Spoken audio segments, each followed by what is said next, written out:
Assalamualaikum warahmatullahi wabarakatuh. Halo semuanya, nama saya Sabina Mahrin Zafira, murid dari SMA Negeri 1 Bangkinang Kota yang sekarang menduduki kelas 10. Saya ingin membacakan hasil resensi saya. Buku yang akan saya resensikan berjudul Krisis Iklim untuk Pemula. Krisis Iklim untuk Pemula ini adalah buku karya Andy Prentice dan Eddie Reynolds. Buku ini diterbitkan oleh Erlangga for Kids, pertama kali terbit pada tahun 2021 di Inggris hingga beredar sampai di Indonesia pada 2024. Krisis iklim itu nyata. Krisis iklim telah mengubah dunia di sekitar kita. Buku ini akan membantu memahami krisis iklim dan apa dampaknya di masa depan. Kabar baiknya, kita masih dapat mengubah dan membuat rencana yang lebih baik untuk memperbaikinya. Namun, yang menjadi pertanyaan besar, apakah kamu bersedia untuk memulainya? Yang pertama, kelebihannya. Buku ini memiliki banyak sekali kelebihan. Itu yang membuat saya suka dengan buku ini dan memilih untuk meresensi buku ini. Nah, kenapa begitu? Karena buku ini mampu menjabarkan data-data sulit yang tidak dimengerti dan rumit menjadi bahasa sederhana dan didukung ilustrasi yang menarik dan sangat menyegarkan dan mendukung pemahaman kita. Nah, buku ini kan berjudul Krisis Iklim untuk Pemula. Jelas sekali buku ini ditujukan oleh pemula yang berusaha memahami krisis iklim atau hal yang berkaitan dengan keadaan iklim. Nah, tulisannya seperti itu adalah anak-anak. Selain anak-anak, buku ini juga cocok untuk segala usia, mulai dari anak-anak, remaja, orang dewasa, bahkan orang tua. Jadi walaupun bahasanya sederhana dan mampu dimengerti oleh siapa saja, ini tidak menutup kemungkinan siapa saja yang bakal mengerti dan dapat mengerti penjabaran yang dibahas oleh buku ini. Nah, selanjutnya kekurangan. Ini saya memiliki dilema. Kenapa? Saya sangat suka buku ini. Saya agak ragu untuk menyampaikan kekurangannya, tetapi saya akan tetap menyebutkannya.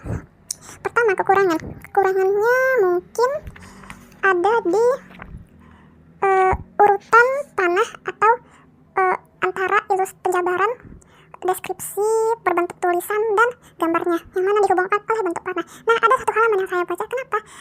Apa yang salah dengan halaman ini? Halaman ini itu, walaupun buku ini mudah dipahami ya, dia ini kayak memang agak sulit. Entah terbatas saya ini yang masih remaja atau memang masih sulit mengerti. Tapi buku ini, nah, halaman itu yang dikemas dengan banyak panah-panah itu membuat struktur kejadian-kejadian yang bakal terjadi terkait krisis iklim ini. Nah, kita tahu kan kalau krisis iklim itu akan memang pada dasarnya sangat rumit. Nah, dari gimana kita lihat langsung dari halaman itu, kita langsung tahu kayak emang serumit apa masalah krisis iklim ini, walaupun sudah dijabarkan oleh buku ini dengan cara yang sangat mudah dimengerti. Nah, jadi kekurangan saya kalau ingin mencapai buku yang bisa dibaca untuk segala usia, terutamanya anak-anak yang masih memiliki kadar imajinatif tinggi dan masih berusia balita atau memang terbilang anak-anak yang masih usianya itu satuan, mungkin agak sulit dipahami karena emang panah-panah itu, panah penghubung deskripsi dan ilustrasinya. Nah, ya itu kekurangannya.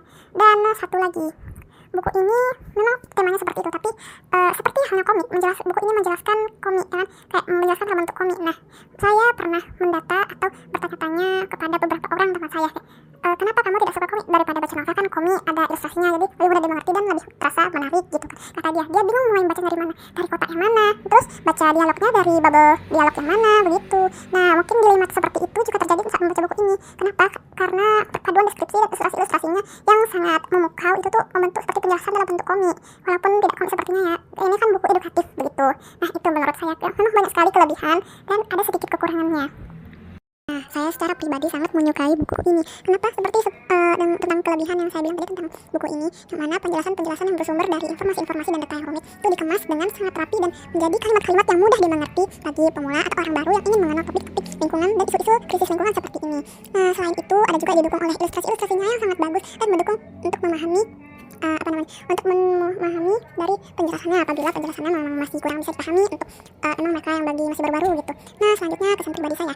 Buku ini meninggalkan kesan yang dalam bagi saya. Kenapa? Setelah membaca buku ini saya memiliki ketertarikan lagi yang lebih dalam tentang isu-isu krisis lingkungan. Nah, dari sini saya mulai berencana dan berinisiatif untuk lebih banyak mengonsumsi edukasi seperti ini untuk memperkaya rasa dan pikiran saya akan terkait lingkungan di sekitar saya, di tempat saya hidup, walaupun memberikan pengaruh kecil dari saya sendiri gitu. Setidaknya ini seperti butterfly effect, dia akan memberikan langkah kecil, pasti akan memberikan dampak yang besar yang bahkan tidak kita tahu.